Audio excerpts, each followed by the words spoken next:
Hello, beautiful people. Welcome to Val Fashion's YouTube channel. If today is your first time of stopping by my channel, welcome and do not hesitate to subscribe. Thank you. And if you're already a subscriber, this is me saying welcome once again. I truly appreciate. So today we'll be learning how to make this beautiful structure that turned this simple tube dress into this elegant black dress you see on your screen. So without wasting time, let's jump into the tutorial. Okay, so to get started, these are the materials needed to achieve the structure. First, I need my hard stay. I have 1 yard of this hard stay. It's a hard gum stay. I need my satin fabric, which is going to serve as the lining, and then the lace fabric. This is an organza laced fabric, and then this is my crinoline and my boning that will actually help when it comes to the standing effect of the structure. So I'm going to place my gum stay on fold. I'm looking for a length of 5 inches. So remember I said the gum stay is 1 yard, which is 18 inches because it is on fold. A yard is 36 inches. So this is me placing it properly to fold it well. So I'm going to place my gum stay on fold. As you can see, I have done that. I'm marking 1 inch at that point. At the tip there, I want to have 1 inch. So when it is opened, I'll have 2 inches.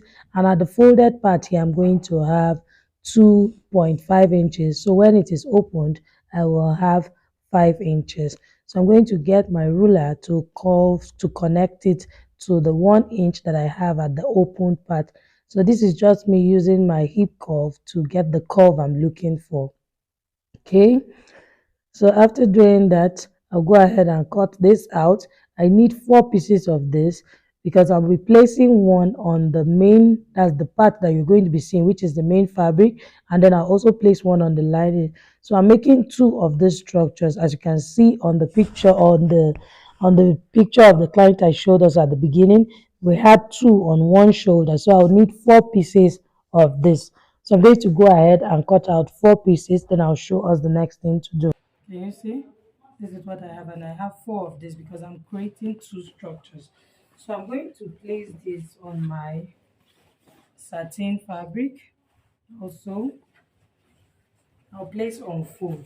Now, the difference is that I'm going to be adding ½ inch round on this gum stay. Okay, so I'm just going to iron it and show us how to cut it out ½ inch round. Can you see I have my satin fabric on fold and I've placed the gum stay on top of it. I'm going to be leaving ½ inch round it. Okay, so just watch what I'm doing. So right now I have 2 of this satin fabric, so I'll have to cut another 2. Remember, I need 4 for each of them. Next one, and then I'll show us what to do next. Okay, so after cutting out my satin fabric, I also went ahead to cut out the main lace fabric, which is going to be outside. I have 4 of them too, two for each. Okay, as you can see, I've ironed my gum stay. That's the hard gum stay to the satin fabric. And you notice that I have ½ inch round because this is where I'm going to be sewing. I'm going to be sewing on ½ inch. You see what we have here? I'm going to be sewing on ½ inch.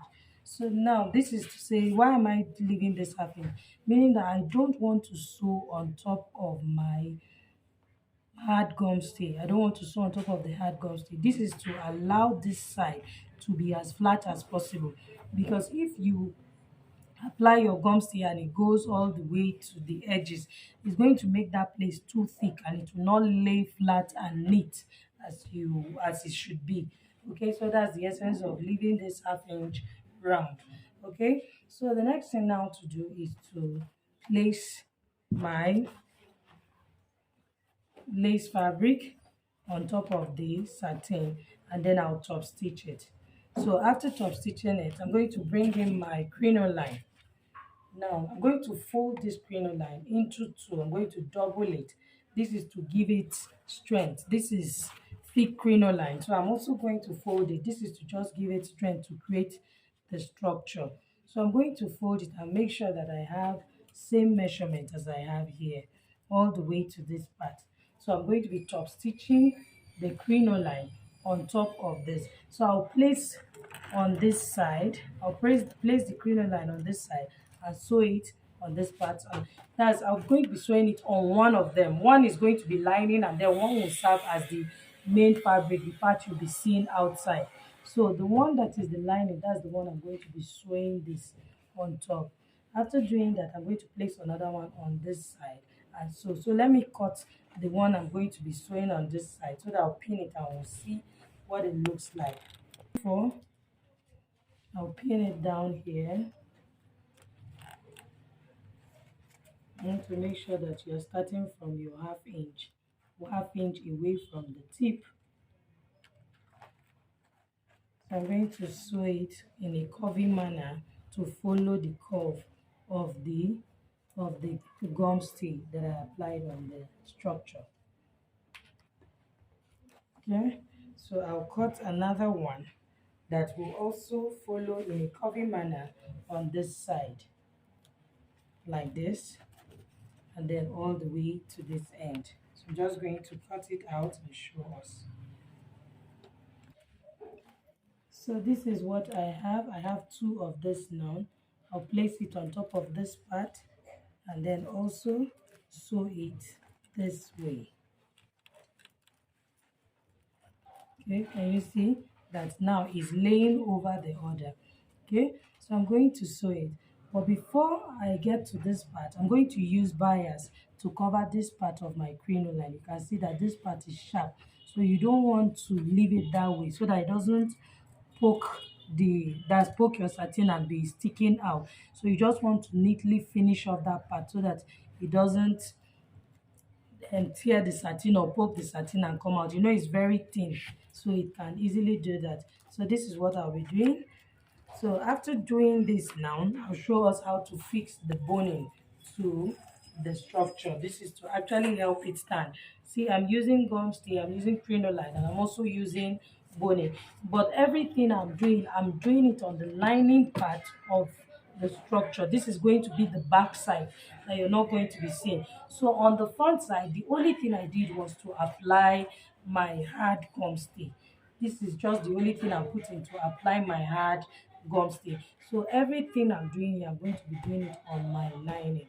Okay, so I'll go and sew this and then show us the next thing to do. So after sewing my crinoline on it, so this is what I have. Can you see what it looks like? It's already giving the standing effect. Okay, so now it's time for me to sew my bonings. I'm going to also be sewing it on the sides too. Can you see what I have here?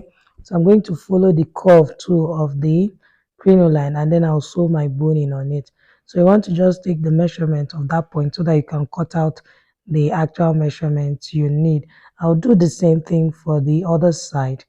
Then I'll come back and show us how to turn it out. So after cutting out my boning, I've gone ahead to top stitch it on top of the crinoline like I said I was going to do. So and I went ahead to sew the three sides and left one side open. Why did I have to leave one side? I had to leave one side open because remember we have applied gum stay, crinoline and boning. So if you leave just a small space, it will be very hard to bring it out. So I want to bring it out neatly so that it lays flat. Can you see the one I'm showing us that I've already finished bringing out? So this is me turning it. So that's how I did that one. So it was very easy to come out. So all I need to do is to tuck in the half inch I have there, which is my seam allowance, and then I'll top stitch on it. Can you see how I'm folding my seam allowance inside? So you just do that, fold it nicely, press it, and then just top stitch it. It will come out really neat and flat. Make sure that you're using a matching thread so that your thread is not visible. For me, after doing this, I'm going to use tackable pearls to tack it around the structure, which will also add beauty to the structure. So you're not worried whether your thread lines will show. But so long as you are using a matching thread, it will come out well. So you can see the one I've done. Can you see how hard it is? It's standing really well. Okay, so this is what we have after tacking our pearls So our structure is really sitting nicely. So you can see I tacked it on the underbust of the client and then at the back also.